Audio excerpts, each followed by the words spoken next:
तो ये हो गया दिन भर का रिवीजन। अब पाठशाला की पहली क्लास, मोदी का गुजरात मॉडल, पूजा पंडाल पर पथराव करने वालों का आधी रात कैसे इलाज हुआ। ममता देखें कि दंगाइयों से निपटने का गुजरात मॉडल, जहां तुरंत एफआईआर और फौरन एक्शन होता है। ऐसा क्या हुआ कि गणेश पंडाल पर पत्थर चलाने वाले खुद चलने की हालत में नहीं बचे, जब पुलिस पर पत्थरबाजी करने वालों को दौड़ा दौड़ा कर तबीयत से उनका इलाज हुआ। आज इसके बारे में आपको बताऊंगा और साथ ही यूपी का चैप्टर भी खोलूंगा। योगी की पुलिस यूपी में क्या जाति देखकर एनकाउंटर करती है, इसका सच क्या निकला।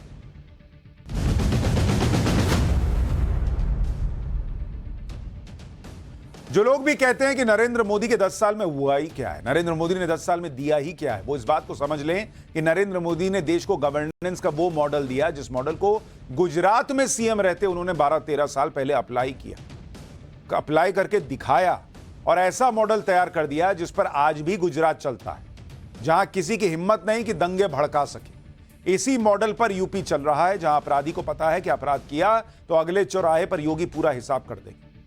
ये वो मॉडल नहीं है जहां कर्मचारियों की सैलरी देने के लिए हाथ फैलाने पड़ते हों, और ये वो मॉडल भी नहीं है जहां रेप जैसी भयानक घटना हो जाती है और घंटों लग जाते हैं एफआईआर दर्ज करने तक। आज की ही 2 खबरें देख लीजिए। बंगाल के मामले में सुप्रीम कोर्ट ने कोलकाता पुलिस को यह कहकर कटघरे में खड़ा कर दिया कि एफआईआर दर्ज करने में 14 घंटे की देरी हुई। दूसरी तरफ गुजरात की सूरत पुलिस है, जिसने गणेश पंडाल पर पथराव के 10 घंटे के अंदर ज्यादातर आरोपियों को पकड़कर जेल में डाल दिया। सूरत शहर को दंगे से बचा लिया। 10 घंटे के अंदर ताबड़तोड़ एक्शन लेकर एक बड़ी अनहोनी को टाल दिया। यह वो गुजरात मॉडल है जिसका मजबूत आधार प्रधानमंत्री नरेंद्र मोदी ने सीएम रहते हुए गुजरात में स्थापित किया, और आज तक उस लॉ एंड ऑर्डर के मॉडल को वैसे ही फॉलो किया जा रहा है कि बहुत गलत बर्दाश्त नहीं होगा।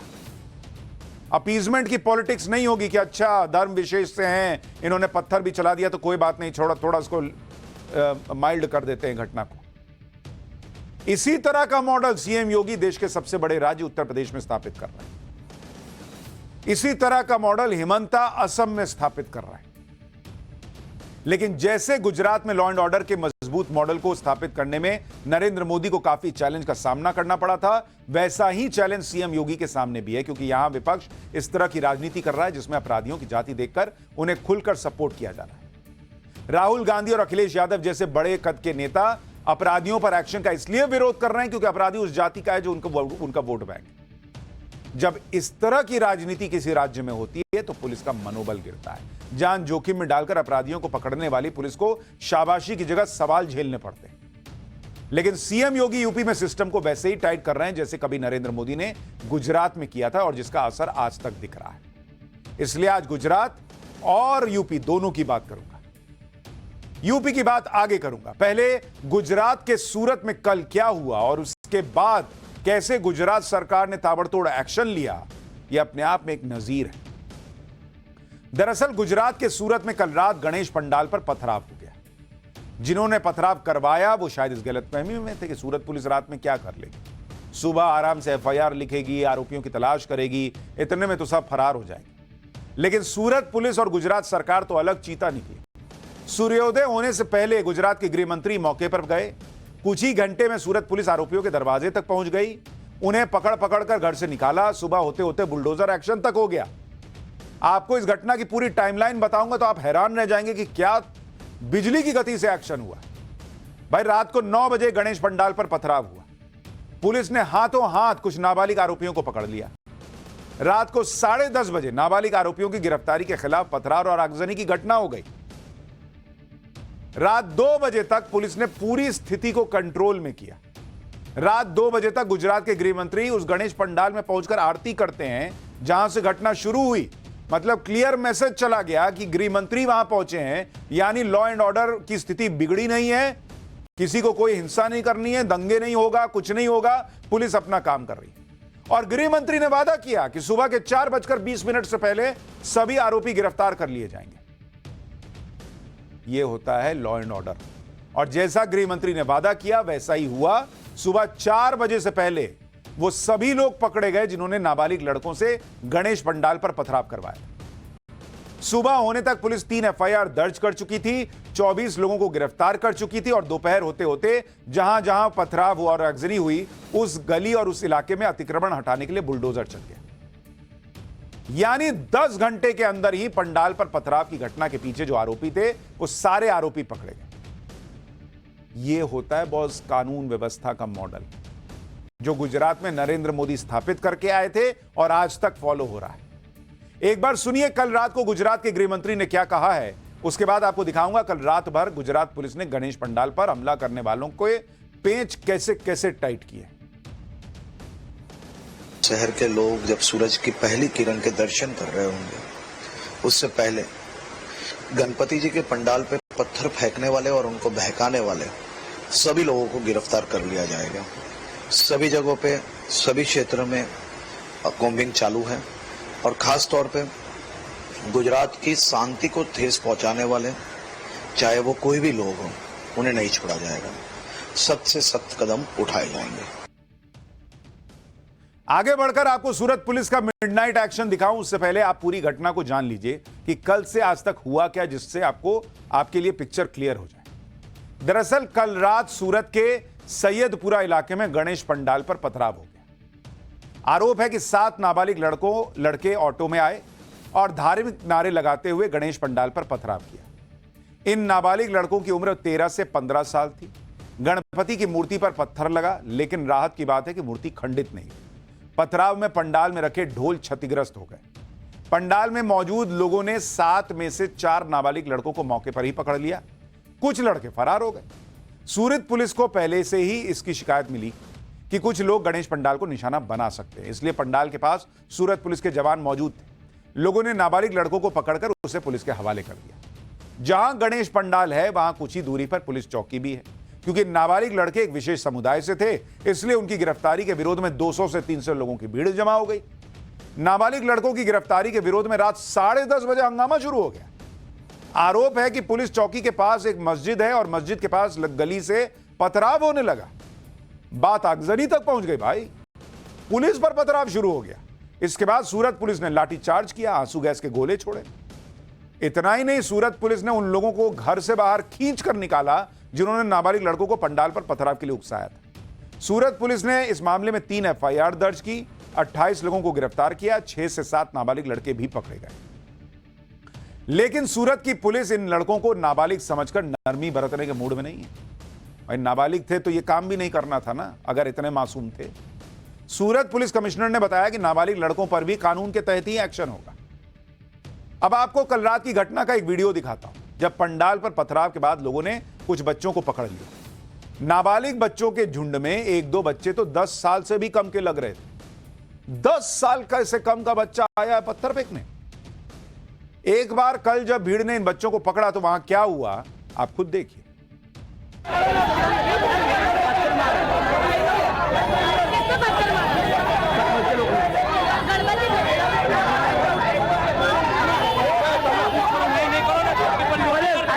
आपके रिक्शा है रे, ले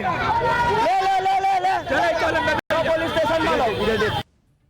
वही पंडाल है जहां पर कुछ लोग रिक्शा से पहुंचे, ऑटो से पहुंचे और यहां पर पथराव करना शुरू कर दिया। हालांकि गणेश जी की मूर्ति खंडित नहीं हुई, लेकिन ये ढोल आप देख सकते जो फट चुका था, जिसे रातों रात ठीक किया गया है। यहाँ पर आपको मार्क जो है वो दिख रहे होंगे, क्योंकि बाकी का कलर जो है वो थोड़ा गोल्डन है और ये कलर जो है वो सफेद है। यानी कि ये रातों रात ठीक किया गया है। जो ढोल फटा था उस पथराव में, ये उसके मार्क्स आपको नजर आएंगे। दूसरा आपको दिखाऊं तो हाथ में गणेश जी के मूर्ति के हाथ में जो चुन्नी है उसके ठीक ऊपर आपको जो है पथराव के मार्क्स के निशान जो है आपको दिख जाएंगे। यानी कि एक सोची समझी साजिश के तहत यहाँ पर जो पथराव हुआ था वो उसके मार्क्स और निशान जो है वो अभी भी यहाँ पर मौजूद है। सूरत में नाबालिग लड़कों को पकड़ने के बाद क्या माहौल हो गया उसकी तस्वीरें भी देखी। नाबालिग लड़कों की गिरफ्तारी के विरोध में सैकड़ों की भीड़ सड़क पर उतर गई। इस भीड़ ने पुलिस पर पथराव कर दिया। ये देखिए, मतलब नाबालिग लड़के पकड़े गए क्योंकि उन्होंने पथराव किया, गलत काम किया। उनके सपोर्ट में ये भीड़ आ गई, सड़क पर आगजनी शुरू हो गई। नाबालिग लड़कों की गिरफ्तारी के विरोध में भीड़ इतनी उग्र हो गई कि उसने पुलिस पर हमला कर दिया। भाई सड़क पर खड़ी गाड़ियों में तोड़फोड़ की, कुछ वाहनों में आग तक लगा दी। यह उग्र भीड़ पुलिस के विरोध में धार्मिक नारे भी लगा रही। जब भीड़ ज्यादा बेकाबू होने लगी तो सूरत पुलिस अपने एक्शन में आई। ये बहुत हो गया बॉस, बहुत बर्दाश्त कर लिए। सूरत पुलिस ने सैकड़ों की संख्या में अपने जवान उतार दिए, जिन्होंने लाठी लेकर हिंसा करने वाली भीड़ का तबीयत से फिर इलाज किया। हिंसा भड़काने वाले आरोपियों को पकड़ने के लिए सूरत पुलिस ने पूरे इलाके को घेर लिया, ड्रोन की मदद से निगरानी की। ये देखिए ड्रोन उड़ रहा, सब देख रहा है। हालात बिगड़े उससे पहले सूरत पुलिस ने ताबड़तोड़ एक्शन कर भी दिया। गणेश पंडाल पर हमला एक बहुत संवेदनशील घटना थी। अगर सूरत पुलिस वक्त पर एक्शन नहीं लेती तो यह घटना एक दंगे में तब्दील हो सकती थी। लेकिन गुजरात पुलिस ने दिखा दिया कि वो किस तरह से काम करती है, और यह सब तब होता है जब सरकार सतर्क हो। जब गुजरात के गृह मंत्री आधी रात को मौके पर पहुंच गए तो पुलिस का और अलर्ट हो जाना स्वाभाविक था। गुजरात के गृह मंत्री ने मौके पर पहुंचकर लोगों को भरोसा तो दिया ही, साथ ही अपने सख्त बयानों से पुलिस को भी बिना देरी किए एक्शन लेने की छूट दी। गुजरात के गृह मंत्री हर्ष सांघवी ने साफ कहा कि आरोपी अगर ताला लगाकर भी घर के अंदर छिपे हैं तो ताला तोड़ के बाहर निकालो। और गृह मंत्री के इस बयान के बाद सूरत पुलिस ने आरोपियों का जो हाल किया वो एक मिसाल बन गई। पहले सूरत के गृह मंत्री को सुनिए, फिर आपको पुलिस की ताला तोड़ कार्रवाई दिखाता हूं। આ તાલા તો લોખંડના બનેલા છે, ગમે તેટલા મજબૂત તાલા બાંધશો તો બી તાલા તોડી તોડીને એક એકને નીકાળીને પકડશો। તાલા મારવાથી કોઈ બચી નથી જતું, પથ્થર મારવાની હિંમત નહીં કરતી।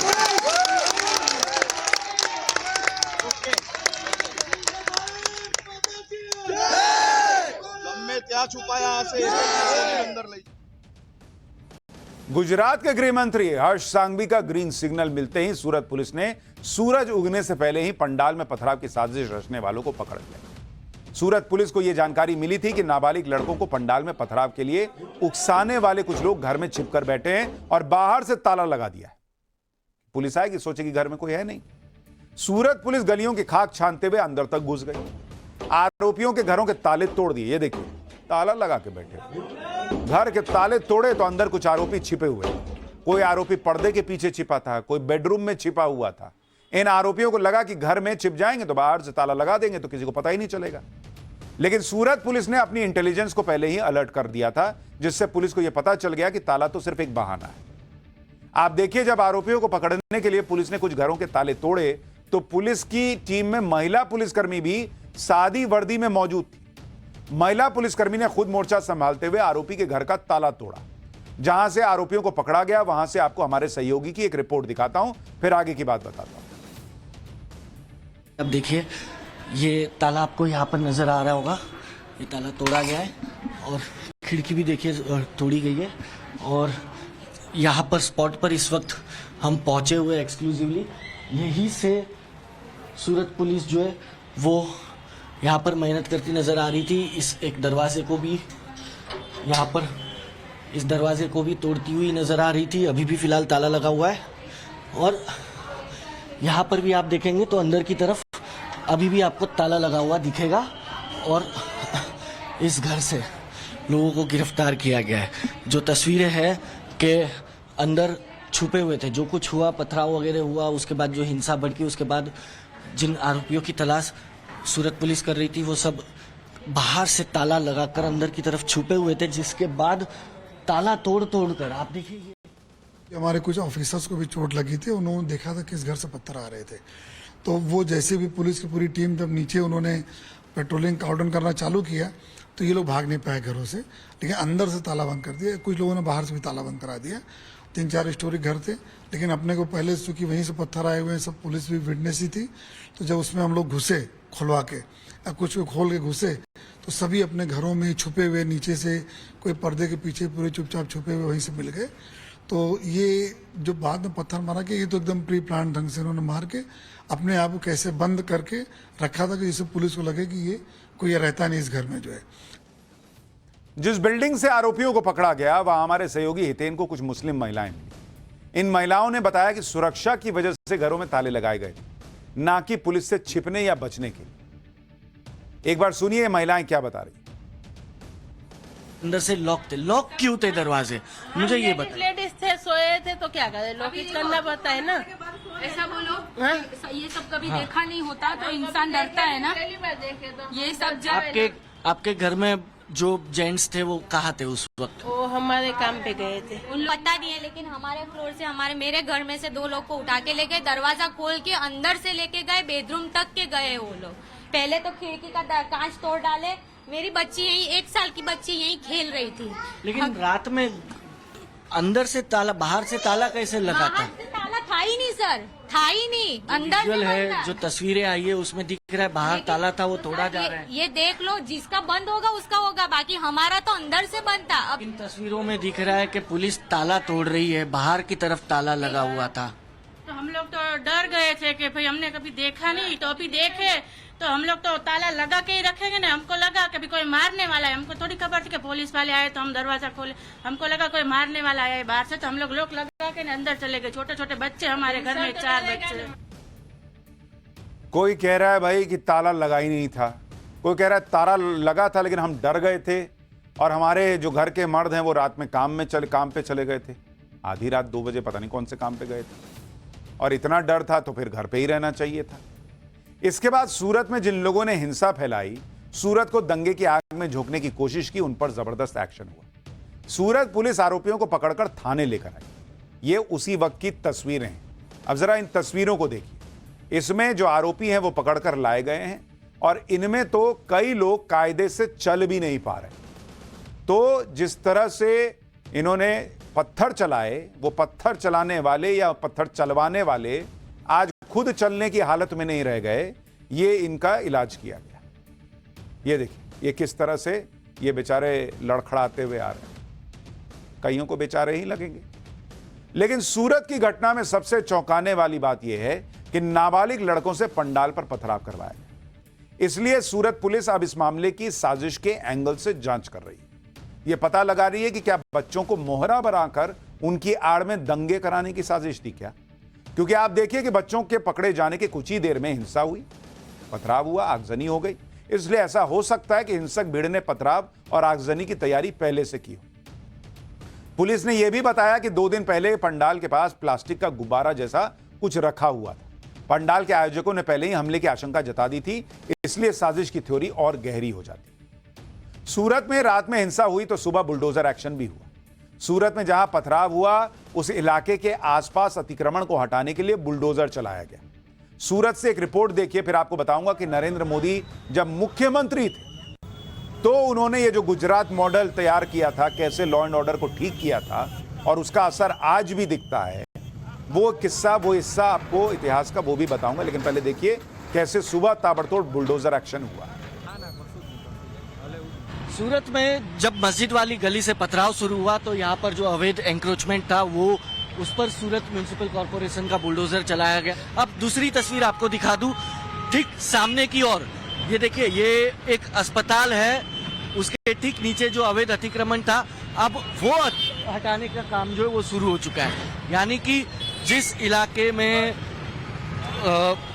जो गणेश पंडाल पर पथराव हुआ, उसके बाद यहाँ पर पुलिस चौकी के बाहर इकट्ठा भीड़ पर पथराव हुआ, अब उस इलाके के पूरे अवैध अतिक्रमण को हटाने की ये कामगिरी जो है वो शुरू हो चुकी है। उधर इस मामले में राजनीति भी तेज हो गई है। केंद्रीय मंत्री गिरिराज सिंह ने आरोप लगाया कि इस हिंसा के पीछे कांग्रेस जो मुसलमानों को टूल किट की तरह इस्तेमाल कर रही है। सुनिए एक बार। ये मुसलमान है और ये कांग्रेस का प्रायोजित है। कांग्रेस ही इनको टूल किट बना करके क्या सूरत में पथराव करेंगे गणेश पूजा पर? क्या ये बांग्लादेश हो गया? बांग्लादेश में गणेश मूर्ति के ले जाने पर तो मैंने देखा कि पानी फेंका गया। ये फारूक अब्दुल्ला के साथ राहुल गांधी पाकिस्तान की बात करेंगे क्या? मुझे समझ में नहीं आ रहा है कि कांग्रेस भारत को जला देना चाहती है। इसके पीछे भी कांग्रेस का ही हाथ है। देश में जो सूरत की घटना घटी है, कांग्रेस ने टूल किट मुसलमानों को बनाया और ये बांग्लादेश बना देना चाहते हैं। क्या हिंदुओं ने कभी, सूरत के हिंदुओं ने या देश के हिंदुओं ने कभी तजिया पे पत्थर फेंका?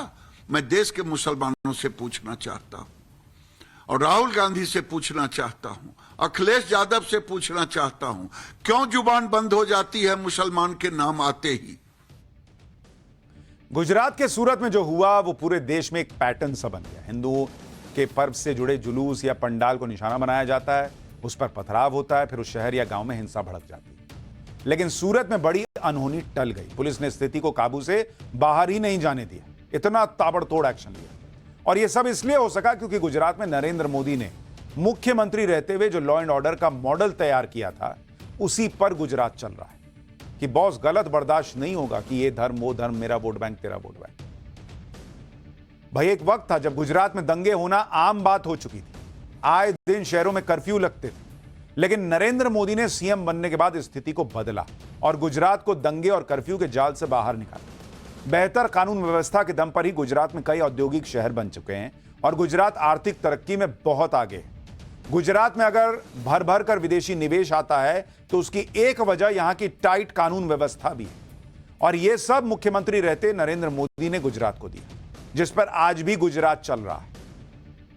नरेंद्र मोदी ने लॉ एंड ऑर्डर पर जीरो टॉलरेंस का जो मॉडल गुजरात में शुरू किया था, वो मॉडल बहुत कामयाब रहा, क्योंकि 2002 के बाद से गुजरात में कभी बड़े पैमाने पर दंगे नहीं हुए। नरेंद्र मोदी जब केंद्र में आए और उनके मॉडल को दूसरे राज्यों में भी अप्लाई किया गया, तो कैसे दंगे कम हुए आज आपको देखना चाहिए कि किस तरह से नरेंद्र मोदी का जो मॉडल है लॉ एंड ऑर्डर का, वो जब दूसरे राज्यों में गया तो वहां क्या असर हुआ।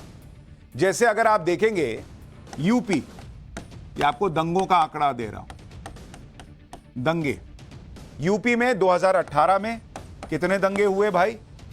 8,908 दंगे, यानी तब योगी आदित्यनाथ की सरकार आई ही आई थी।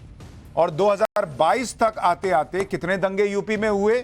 4,478, मतलब ऑलमोस्ट हाफ। यह बदला है यूपी में योगी आदित्यनाथ ने नरेंद्र मोदी का गुजरात मॉडल इंप्लीमेंट करके। इसी तरह से आप देखिए गुजरात, जिस गुजरात की बात कर रहे हैं, वहां 2018 में 1898 दंगे होते हैं, लेकिन 2022 आते आते ये घटकर 172 रह जाते हैं। और 2002 के पहले तो और ज्यादा दंगे होते थे, वो घटते घटते 1898 और अब 172 पर आ गए। इसी तरह से आप देखिए एमपी, मध्य प्रदेश में 2018 में 1347 दंगे की घटनाएं हुई, जो कि घटकर 1016 हो गई 2022 आते आते। इसी तरह से जब आप असम का आंकड़ा देखेंगे, जहां हेमंत बिस्व शर्मा बहुत जबरदस्त तरीके से कानून व्यवस्था को हैंडल कर रहे हैं, 2018 में 1158 दंगे की घटनाएं होती थी, 2022 में ये घटकर 230 रह गए। यानी आप खुद देखिए, जहां जहां बीजेपी की सरकार है वहां पर दंगों की घटनाएं करीब करीब आधी हो गई, और कई जगहों पर तो आधी से भी कम हो गई। और आप यह भी देखिए कि जो लोग नरेंद्र मोदी को कोसते रहते हैं और कहते रहते हैं कि नरेंद्र मोदी के आने से पहले सब ठीक था, नेहरू, इंदिरा और गांधी परिवार की तारीफ करते नहीं थकते, कि वही लोग तो मोहब्बत की दुकान लगा रहे थे जो राहुल गांधी अब उसका फ्रेंचाइजी आगे बढ़ा रहे हैं, सब आके नरेंद्र मोदी ने गड़बड़ किया, नफरत फैलाई। बॉस, हम आपको बताते हैं कि नेहरू और इंदिरा गांधी, बाकी के गांधी परिवार के राज में कितने दंगे देश में होते थे, जरा आप ये भी देखिए। जब आप दंगों का हाल देखेंगे, नेहरू का राज अगर आप देखेंगे, दंगे, नेहरू, इनके राज में अगर आप देखेंगे कितने हुए भाई, और इनका राज भाई 1950 से 1964 के बीच में देश में कितने दंगे हुए? सांप्रदायिक दंगे करीब 243 हुए, 243। अब आते हैं इंदिरा गांधी पे। इंदिरा गांधी का राज कितने से कितने तक रहा? 1966 से 77 तक, और 1980 से 1984 तक, 80 से 84 तक, ये दोनों उनका कार्यकाल मिला दिया। इसमें कितने सांप्रदायिक दंगे हुए? 337, 337। ये इंदिरा गांधी के जमाने का बता रहा हूं। अब आइए राजीव गांधी, इनका 84 से 89 तक, 1984 से 89 तक, और इसमें कितने दंगे हुए? 291। तब देश में मोहब्बत की दुकान चल रही थी। कुछ लोग नैरेटिव ऐसा करते हैं जैसे देश में पहली बार दंगे 2014 के बाद शुरू हुए हों या 2002 में हुए हों। इसके अलावा अगर आप देखिएगा 1900, अगर आपको दिखाऊं 50 से लेकर 1995 तक देश भर में कितने दंगे हुए आपको पता है? कुल दंगे हुए 1194 दंगे हुए देश भर में, 1194। और इनमें 871 दंगे नेहरू, इंदिरा, राजीव गांधी के कार्यकाल में हुए, यानी 73% दंगे इनके और इनके राज में हुए देश के।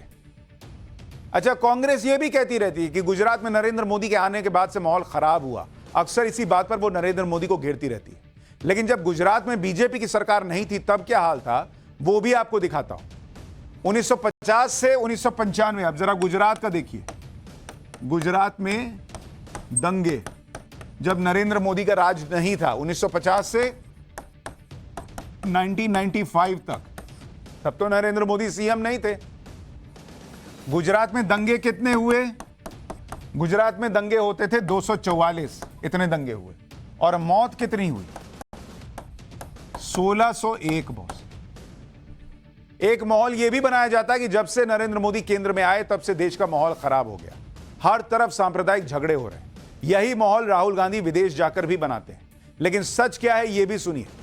2013 में अगर आप देखेंगे दंगों का हाल, 2013 में देश में कितने दंगे हो रहे थे? 823। और 2022 में कितने दंगे हुए? ये घटकर हो गए 272, 272, एक चौथाई लगभग। यानी एक तरफ गुजरात है जो आज भी नरेंद्र मोदी के लॉ एंड ऑर्डर के मॉडल को फॉलो कर रहा है, दूसरी तरफ यूपी है जहां कानून व्यवस्था को लेकर सीएम योगी ने जो मॉडल स्थापित किया उसे कई राज्य फॉलो कर रहे हैं। यूपी में सीएम योगी ने कानून व्यवस्था को इतना टाइट किया हुआ है कि किसी वारदात को अंजाम देकर आरोपी बच नहीं पाते। सीएम योगी के इसी मॉडल की वजह से यूपी में अपराध के खिलाफ जनता को वैसा भय नहीं है जैसा पहले की सरकारों में होता था। इसी मॉडल के भरोसे यूपी की जनता का सीएम योगी पर भरोसा बना हुआ है। लेकिन इंडी गठबंधन किसी भी कीमत पर इस भरोसे को तोड़ना चाहती ताकि उसे सियासी माइलेज मिले। इसलिए अगर आप देखेंगे यूपी में डकैती का एक आरोपी मंगेश यादव एनकाउंटर में मारा गया तो अखिलेश यादव और राहुल गांधी ने इस पर सवाल उठा दिया, आरोप लगा दिया कि सीएम योगी की पुलिस जाति देखकर एनकाउंटर कर रही है।